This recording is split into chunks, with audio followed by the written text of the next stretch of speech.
नमस्कार मित्रांनो, job support या यूट्यूब चॅनलवरती तुमचे स्वागत आहे। मित्रांनो, RTE 2024-25 साठी ॲडमिशन लवकरच सुरू होणार आहेत। त्यापूर्वी त्यासाठीच्या काही नवीन सूचना, नवीन नियमावली जाहीर करण्यात आलेली आहे।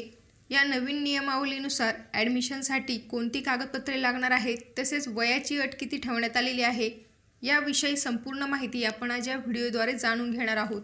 तर त्यासाठी व्हिडिओ तुम्ही संपूर्ण पाहत राहा। चॅनलवर का जर तुम्ही पहिल्यांदाच आला असाल तर चॅनलला सबस्क्राईब करा। हा व्हिडिओ आवडल्यास लाईक करा। असेच नवीन व्हिडिओ आम्ही तुमच्यासाठी घेऊन येत असतो। तुमचे जर का काही प्रश्न असतील तर व्हिडिओला कमेंट करा आणि अशाच महत्त्वपूर्ण अपडेट्ससाठी आमच्या टेलिग्राम चॅनलवरती देखील जॉईन व्हा। चला तर व्हिडिओला सुरुवात करूया।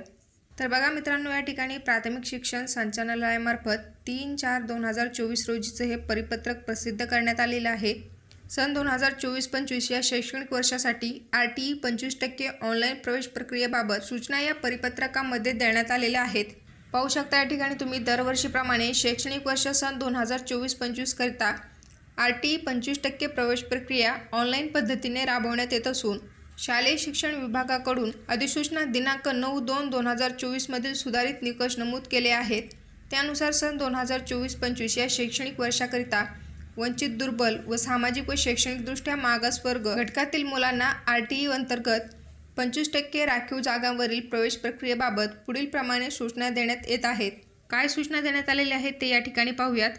बालकांचा मोफत व सक्तीच्या शिक्षणाचा अधिकार अधिनियम 2009 मधील सुधारित अधिसूचना दिनांक 9/2/2024 नुसार वंचित, दुर्बल व सामाजिक व शैक्षणिकदृष्ट्या मागासवर्ग घटकातील मुलांना RTE 25% प्रवेशाच्या अनुषंगाने प्राधान्यक्रम ठरविताना विद्यार्थ्यांच्या निवासस्थानापासून 1 किलोमीटरपर्यंतच्या अंतरावर अनुदानित शाळा, शासकीय शाळा, स्थानिक स्वराज्य संस्थांच्या शाळा व स्वयंअर्थसहाय्यित शाळा अशा पद्धतीचा प्राधान्यक्रम मुलांना ॲडमिशन करता ठेवण्यात येईल। तसेच वंचित, दुर्बल व सामाजिक व शैक्षणिकदृष्ट्या मागासवर्ग घटकातील मुलांना 25% प्रवेश देताना अनुदानित शाळा, शासकीय शाळा, स्थानिक स्वराज्य संस्थांच्या शाळा व स्वयंअर्थसहाय्यित शाळा असा प्रवेशासाठीचा प्राधान्यक्रम असणार आहे। तथापि एखाद्या पालकांनी प्राधान्य म्हणून अनुदानित शाळेऐवजी स्थानिक स्वराज्य संस्थेच्या शाळांची किंवा शासकीय शाळांची निवड करायची असल्यास त्यानुसार त्या पालकास प्राधान्य म्हणून स्थानिक स्वराज्य संस्थेची शाळा किंवा शासकीय शाळा निवडता येईल। आणि विद्यार्थ्यांच्या निवासस्थानापासून 1 किलोमीटरपर्यंतच्या अंतरावर अनुदानित शाळा, शासकीय शाळा, स्थानिक स्वराज्य संस्थांच्या शाळा नसतील व 1 किलोमीटरपर्यंतच्या अंतरावर स्वयंअर्थसहाय्यित शाळा असेल तर अशा परिस्थितीत त्या स्वयंअर्थसहाय्यित शाळेत मुलांना 25% प्रवेशाअंतर्गत प्रवेश दिला जाईल। अपवादात्मक परिस्थितीत विद्यार्थ्यांच्या निवासस्थानापासून 1 किलोमीटरपर्यंतच्या अंतरावर अनुदानित शाळा, शासकीय शाळा किंवा स्थानिक स्वराज्य संस्थांच्या शाळा व स्वयंअर्थसहाय्यित शाळा नसेल, म्हणजेच अनुदानित शाळाही नसेल, शासकीय शाळा देखील नसेल आणि स्थानिक स्वराज्य संस्थांच्या शाळा व स्वयंअर्थसहाय्यित शाळा देखील नसेल तर विद्यार्थ्यांच्या निवासस्थानापासून 3 किलोमीटरपर्यंतच्या अंतरावरील शाळेमध्ये प्रवेश उपरोक्त प्राधान्यक्रमाने होतील, असे या ठिकाणी सांगण्यात आलेलं आहे। तसेच या ठिकाणी नवीन नियमावलीनुसार कोणती डॉक्युमेंट लागणार आहेत आणि वयाची अट किती आहे हे या ठिकाणी पाहूयात। पाहू शकता, या ठिकाणी RTE 25% प्रवेशाकरिता आवश्यक कागदपत्रे व इतर बाबी।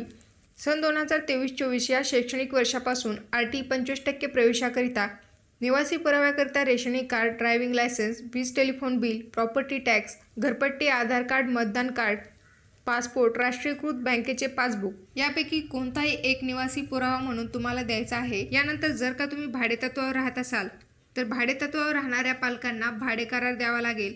भाडे करार हा तुम्हाला फॉर्म भरण्याच्या दिनांकापूर्वीचा द्यायचा आहे। त्याचा कालावधी 11 महिन्यांचा किंवा त्यापेक्षा जास्त कालावधीचा तो असला पाहिजे। आणि जे पालक रहिवाशी पुरावा म्हणून भाडे कराराची प्रत जोडतील त्यांची कोणत्याही टप्प्यावर पडताळणी करण्यात येईल, असे या ठिकाणी सांगण्यात आलेलं आहे। म्हणजे ज्या ठिकाणचा भाडे करारनामा तुम्ही दिला असेल त्या ठिकाणी बालक किंवा पालक राहत नाही असे जर आढळून आले तर त्या पालकाविरुद्ध कायदेशीर कारवाई करण्यात येऊन सदर बालकाचा प्रवेश रद्द करण्यात येईल। त्यानंतर जन्मतारखेचा पुरावा द्यायचा आहे, कास्ट सर्टिफिकेट द्यायचं आहे। यानंतर 1 लाखापेक्षा कमी उत्पन्न असलेला उत्पन्नाचा दाखला तुम्हाला या ठिकाणी द्यायचा आहे। उत्पन्नाचा दाखला हा तुम्हाला प्रवेश प्रक्रिया सुरू होणाऱ्या 1 वर्षापूर्वीच्या आर्थिक वर्षातील द्यायचा आहे।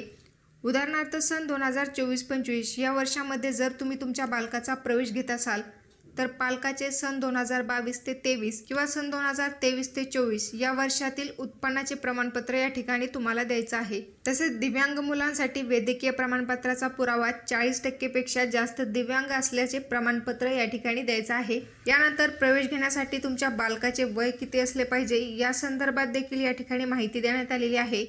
बालकाचा मोफत व सक्तीच्या शिक्षणाचा अधिकार अधिनियम 2009 मधील तरतुदीनुसार सन 2024-25 या शैक्षणिक वर्षाकरिता शाळा प्रवेशासाठी बालकाचे वय 6+ गृहीत धरताना मानवी दिनांक 31 डिसेंबर निश्चित करण्यात आलेली आहे। तसेच या ठिकाणी पालकांसाठी काही महत्त्वाच्या सूचना देखील देण्यात आलेल्या आहेत की ज्या बालकांनी यापूर्वी RT 25% अंतर्गत शाळेत प्रवेश घेतला असेल अशा बालकांना पुन्हा अर्ज करता येणार नाही आणि प्रवेश अर्ज भरताना याबाबत चुकीची माहिती भरून पुन्हा प्रवेश घेतल्याचे आढळल्यास सदरील प्रवेश रद्द करण्यात येईल। तसेच पालकांनी एकच परिपूर्ण अर्ज भरावा, अनेक अर्ज भरू नयेत। अनेक अर्ज भरल्यास तसे निदर्शनास आल्यास सदर अर्ज लॉटरीसाठी विचारात घेतला जाणार नाही, अशा पालकांचे अर्ज रद्द करण्यात येतील। आता सन 2024-25 या शैक्षणिक वर्षात RT 25% प्रवेशासाठी बालकांची वयोमर्यादा किती ठेवण्यात आलेली आहे ते या ठिकाणी पहा। जर का तुम्ही तुमच्या बालकाचं प्ले ग्रुप किंवा नर्सरीला ॲडमिशन घेत असाल तर 1 जुलै 2020 ते 31 डिसेंबर 2021 या कालावधीत दिनांक 31 डिसेंबर 2024 रोजी तुमच्या बालकाचे किमान वय 3 वर्ष असले पाहिजे आणि जास्तीत जास्त 4 वर्ष 5 महिने 30 दिवस असले पाहिजे। त्यानंतर जर का ज्युनियर KGला ॲडमिशन घेत असाल तर 1 जुलै 2019 ते 31 डिसेंबर 2020 या कालावधीत दिनांक 31 डिसेंबर 2024 रोजी तुमच्या बालकाचे किमान वय 4 वर्ष असणे गरजेचे आहे आणि कमाल वय हे 5 वर्ष 5 महिने 30 दिवस असले पाहिजे। त्यानंतर जर का तुम्ही सिनियर KGला तुमच्या बालकाचं ॲडमिशन घेत असाल तर 1 जुलै 2018 ते 31 डिसेंबर 2019 या कालावधीत तुमच्या बालकाचे किमान वय 5 वर्ष असणं गरजेचं आहे आणि कमाल वय हे 6 वर्ष 5 महिने 30 दिवस असले पाहिजे। यानंतर जर का तुम्ही इयत्ता पहिलीला ॲडमिशन घेत असाल तर 1 जुलै 2017 ते 31 डिसेंबर 2018 या कालावधीमध्ये 31 डिसेंबर 2024 रोजी तुमच्या बालकाचे किमान वय 6 वर्ष असणं गरजेचं आहे आणि कमाल वय हे 7 वर्ष 5 महिने 30 दिवस असले पाहिजे। तर अशा प्रकारे सन 2024-25 या शैक्षणिक वर्षात RT 25% प्रवेशासाठी बालकांची वयोमर्यादा निश्चित करण्यात आलेली आहे। तसेच सन 2024-25 या वर्षासाठी RT 25% प्रवेशासाठीचे फॉर्म 12 एप्रिल नंतर सुरू होण्याची शक्यता आहे। फॉर्म सुरू झाल्याच्या नंतर तुम्हाला माहिती देण्यात येईल। त्यासाठी आपल्या चॅनलला सबस्क्राईब करा, हा व्हिडिओ आवडल्यास लाईक करा। भेटूया परत अशाच एका नवीन व्हिडिओसोबत।